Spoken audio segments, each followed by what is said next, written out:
Have you ever listened to a political speech about Taiwan's future and just gotten that nagging feeling that something doesn't quite add up? The language can be super confusing, maybe even intentionally vague, and full of these historical references that are just tough to unpack. Well, that's exactly what we're going to tackle here. We're going to give you a toolkit, a powerful set of tools to slice right through all that noise and decode what's really being said. So let's dive right in with a real head-scratcher that sits at the very heart of Taiwanese politics. It's this deep contradiction between how people see themselves and, well, how they end up voting. So check this out. This really lays out the puzzle perfectly.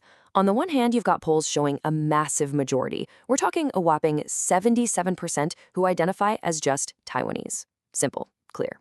But then, on the other hand, you look at the election results, and it's a near-perfect 50-50 split between major parties that have completely different ideas about the relationship with China. So, what gives? How is that possible? How could a place with such a strong shared sense of identity be so completely split down the middle when it comes time to choose its leaders? And that is the big question we're going to unpack. We're going to give you a framework to understand the hidden logic behind all the political talk.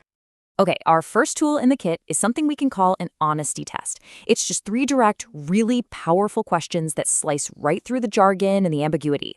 Honestly, every politician should be able to give a straight answer to these. All right, let's run through them. First, if Taiwan is never unified, do you accept it? What this really gets at is whether a future where Taiwan remains separate is an okay outcome. Second, if unification occurs, who leads it? This one's all about the bottom line. Who has the final say? And the third one, can a democratic mandate change territory or legal tradition? This really puts the power of the people, of the voters, to the test. Now, it's really important to get this. These aren't just some clever gotcha questions. They're like X-rays for political speech. They're designed to show you the fundamental logic underneath it all. In other words, the answers tell you if a politician believes Taiwan is in the driver's seat of its own future, or if it's just a passenger in a car heading somewhere else. So what's behind the answers to those questions?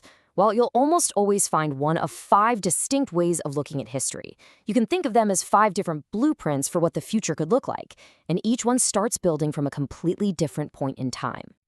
All right, this chart right here, this is basically the master key to the whole framework. It lays out these 5 different historical starting points, or views, and shows you how choosing a different start logically leads you to a totally different present and an even more different future. So let's break them down one by one. First up, the 1912 view. The logic here is pretty straightforward. When the Republic of China, the ROC, was founded way back in 1912, where was Taiwan? It was part of Japan.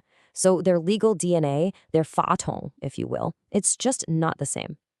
This view basically says that legal tradition could go back to China, but Taiwan, it's free to go its own way. Okay, next we've got the 1945 view. This one kicks off right after World War II when the ROC took over Taiwan. The idea is that Taiwan and the mainland are one thing, one body, that's just temporarily split. Now, the original plan was to retake the mainland and put the body back together. But here's the catch. That's not happening anymore. So this view is stuck with a massive question mark. If you're one body, who's in charge of the reunion? All right, moving on to number 3, and this is probably the one you see most often in practice, the 1949/55 view. This is the pragmatic, this is how things are view.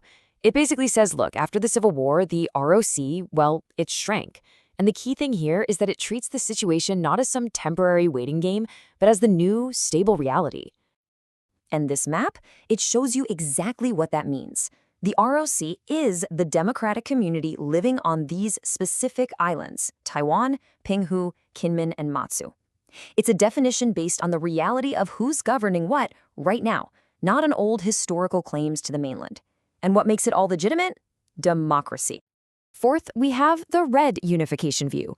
And this one is, well, very direct. In 1949, the People's Republic of China, the PRC, took over. End of story. They are the only legal China.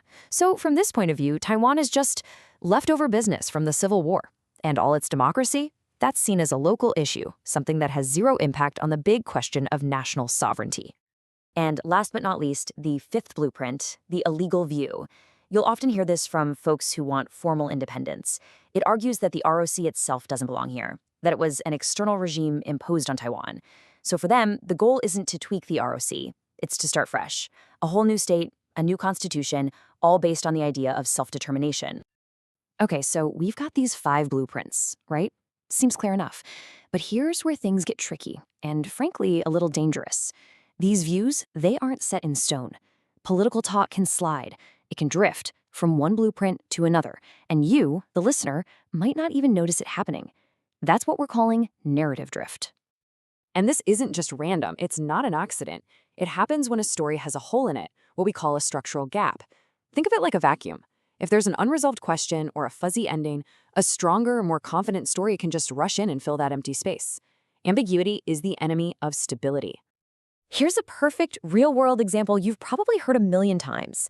A politician says, "We oppose Taiwan independence, but we also oppose one country, two systems." Sounds fair, right? Like it's meeting in the middle. But look closer at the structure. It slams the door shut on one option, independence. But for the other option, unification, it's just arguing about the terms. See the gap? It leaves the door to unification wide open for another narrative to walk right through. So if this drift is a real thing, is there a way to, measure it? To see how much risk there is in what someone is saying? Well, as it turns out, the source material gives us a tool for that, a 16-point scale to score that exact risk. Now, this is super important. This isn't a loyalty test. It's a structural gap measurement. It's about the words, not the person. Basically, from 0 to 4, you're in the safe zone. The narrative is solid. 5 to 9, you're starting to see some wobble, some gaps appearing. Once you get past 10, you're in a high-risk zone. And at the very top, 14 to 16, you're talking about a narrative where sovereignty has pretty much left the building. So after all that, the questions, the blueprints, the drift, what's the big takeaway from all this? Well, it all boils down to one really simple but really powerful idea.